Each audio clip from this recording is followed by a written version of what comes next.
वीरेंद्र जी, ये क्या है रेड जोन का मामला और इस रिपोर्ट में क्या ऐसी बात है? वीरेंद्र जी देखिए, बीजेपी 64 सीटें 2019 के लोकसभा चुनाव में जीती थी।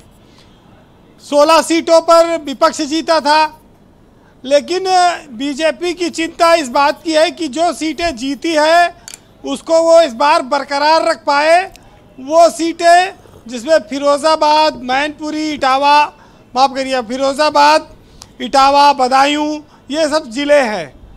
चिंता इसी बात की है कि ये मुलायम सिंह का जो इलाका रहा है, समाजवादी गढ़ रहा है, इस इलाके में जीत तो गए थे एक बार। इस बार चूँकि तीसरी बार मोदी की सरकार बनाने के लिए बीजेपी वोट मांगने जा रही है 2024 के लोकसभा चुनाव में, तो सीट तो उसको उतनी ही चाहिए, उससे ज़्यादा चाहिए।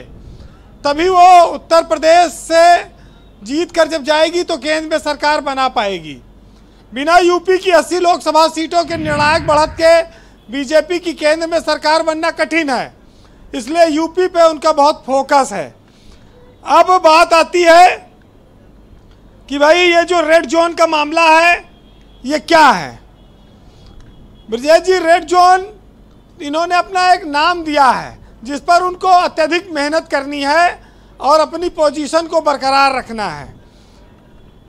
उपचुनाव में जो सीटें बीजेपी ने 2 लोकसभा की जीती हैं, रामपुर और आजमगढ़, लेकिन जब आम चुनाव है तो वो सीटें जीत पाएगी, इसको लेकर भी उसके यहाँ बहुत मंथन चल रहा है कैसे जीता जाए। ये चिंता होना भी चाहिए। ये सीटें फंसी हैं, इसमें कोई दो राय नहीं कि अभी तो जो खबर है वो बीजेपी को तो राहत देती है, जिसमें मायावती अकेले लड़ने का ऐलान कर चुकी हैं। कांग्रेस गठबंधन करेगी कि नहीं, इस पर कोई स्पष्टता नहीं है। अकेले अखिलेश यादव एक बड़ी चुनौती हैं उत्तर प्रदेश में भाजपा के लिए, बाकी ज़्यादा नहीं है।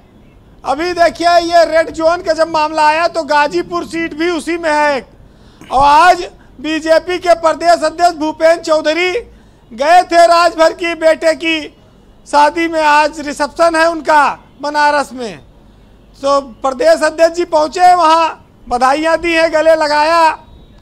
तो ये बात तो देखिए साफ है कि अभी विधान परिषद में भी वोट लिया। अब छोटे छोटे दलों को बीजेपी महत्व देगी इस चुनाव में, और राजभर के भी दिन बहुरने वाले हैं लड़के की शादी के साथ, क्योंकि निषाद जी ज़्यादा पा गए हैं, उनका सम्मान ज़्यादा है, तो राजभर के पास तो ज़्यादा विधायक हैं उनसे, और उनकी पार्टी भी बड़ी है। देखिए, पूर्वांचल में आजमगढ़, घोसी, लालगंज, गाजीपुर, जौनपुर, श्रावस्ती, अंबेडकर नगर, ये 7 लोकसभा की सीटें रेड जोन में हैं।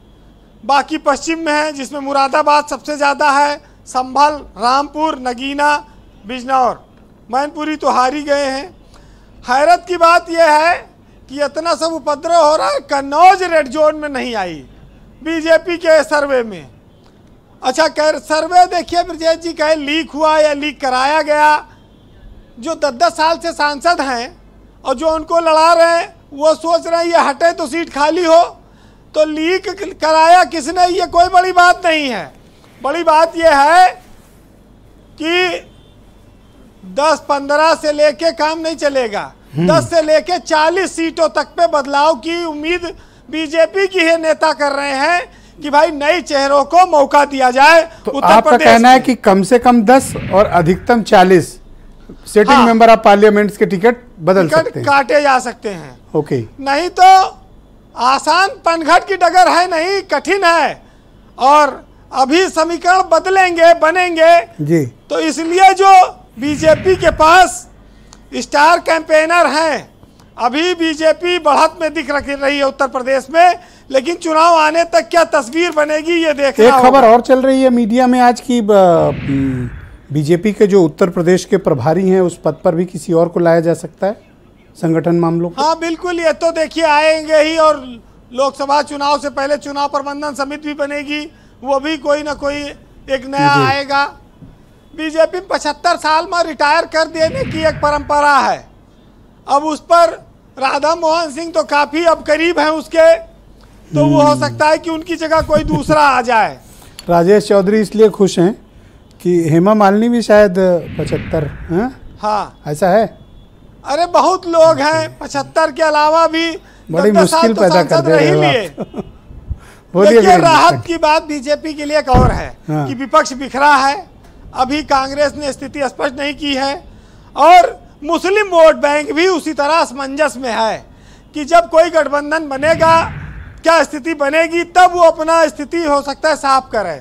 जी, तो सीटों को जीत गए, ठीक है, अब तीसरी बार मोदी को पीएम बनाने का लक्ष्य है बीजेपी का, तो फिर वो सीटें बरकरार रखनी है। ये एक कठिन चुनौती है जी। और बिना यूपी के तो देखिए केंद्र में सरकार बनती नहीं। अब आज भूपेंद्र चौधरी जी राजभर को तो संदेश देने पहुंचे हैं। बस एक चीज है ब्रजेश जी कि कांग्रेस को लेके कभी कभी बड़ा लोग उपहास करते हैं कि भाई आवश्यकता ज्यादा मांगते हैं, इनके वजह से विपक्ष में एकता नहीं हो पा रही है। एक महिला थी, उसको शादी को 15-20 साल हो गया था, एक छोटा सा किस्सा है। तो उसने एक दिन अपने आदमी से कहा कि इतनी हम घर परिवार के सेवा करत करत 20 साल हो गया, मेरे हाथ छोटे पड़ गए, हाथ मेरे छोटे हो गए। तो पति ने कहा कैसे तुम्हारे हाथ छोटे हो गए? बोली जब मैं शादी होके आई थी तो मैं झुक के अपने पैर छू लेती थी अपने हाथों से, और अब 15 साल 20 साल बाद अब मेरा हाथ घुटने तक पहुंचता है, पूरा पैर तक जा ही नहीं पाता। तो हाथ तो मोटापे की वजह से नहीं पहुंच रहा है, लेकिन दोष वो दे रही तुमने काम करा करा के मेरा हाथ छोटा कर दिया। ऐसा नहीं है वीरेंद्र जी, ऐसा नहीं है। तो ये जो ऐसा कांग्रेस है, इसका मोटापा बहुत बढ़ गया था, और उस मोटापे की वजह से उत्तर प्रदेश में 30-35 साल से सरकार चली गई। हाँ, देखो पांडे जी एकदम स्लिम ट्रिम आदमी है, और पांडे जी का भी निकल रहा है मामला। अच्छा, तो देखिए अभी तो अंदर करो रायबरेली भाई एक पांडे सीट जी। है हाँ, उनके पास। ऐसे पर्सनल कमेंट ना करिए। अभी आगे पांडे जी की पार्टी को उम्मीद इसलिए बंधी है कि कर्नाटक जीते, हिमाचल जीते, उत्साह है, लेकिन उत्तर प्रदेश में जातीय समीकरण अभी उनके पास नहीं है।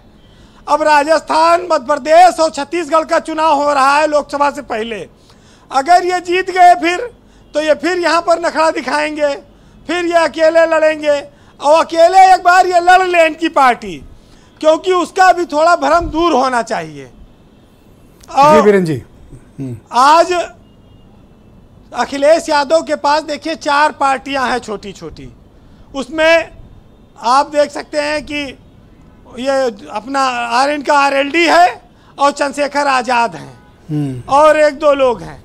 अब कांग्रेस आएगी कि नहीं वो उस पर मुसलमानों के वोट पर निर्भर करेगा। बहरहाल सुनिएगा कि सियासत में सबको एक दिन रिटायर होना, सबको और आना जाना लगा रहता है। उसी पर है कि दरख्त पर फिर से नए जब दाने लगेंगे, परिंदे लौटकर वापस घर आने लगेंगे। और सब जो होने दो, जरा दरख्त हरा तो होने दो, थके हारे मुसाफिर फिर से सुस्ताने लगेंगे। और गर्दिशे आने में जब एक लम्हा नहीं लगता तो गर्दिशे जाने में कितने जमाने लगेंगे। बहुत शुक्रिया वीरेंद्र जी। ग्राउंड